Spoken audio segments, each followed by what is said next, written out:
और बात चुनाव की। असम में तीसरे और अंतिम दौर का जो मतदान है वो 6 अप्रैल को होना है। आखिरी दौर के प्रचार के लिए बीजेपी और कांग्रेस दोनों पार्टियों के स्टार प्रचारक मैदान में हैं।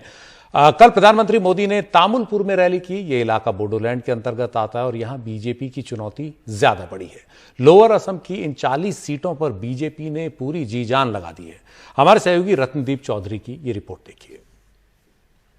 भाइयों बहनों, मेरा आपसे आग्रह है, आपको भारी संख्या में निकलकर मतदान करना है। एनडीए के लिए मतदान करना है। हर हर मोदी।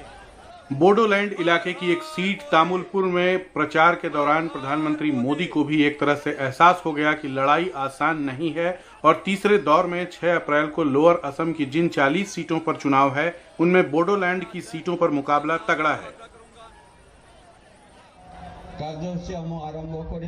अल्पसंख्यकों के दबदबे वाले लोअर असम में पिछले साल के बोडोलैंड वाले चुनाव नतीजों के दोहराए जाने का इंतजार हो रहा है। No, there is no any close, the battle.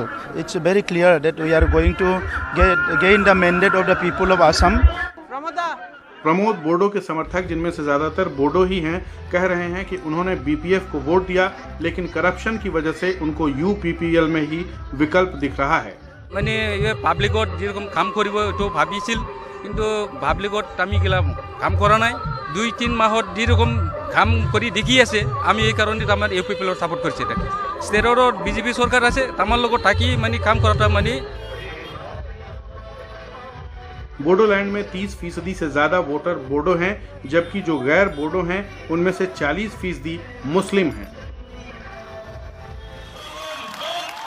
Congress और अजमल हग्रामा मोहिल्लरी के बीपीएफ के साथ जुड़कर चमत्कार की उम्मीद कर रहे हैं। 2016 में बीपीएफ ने इस इलाके की सभी 12 सीटों पर जीत हासिल की थी। इनमें से 4 सीटों पर दूसरे फेज में वोट पड़ चुके हैं। इस बार भी टफ है इलेक्शन। बीजेपी का साथ और यूपीपी का साथ हमारा डायरेक्ट फाइट होगा।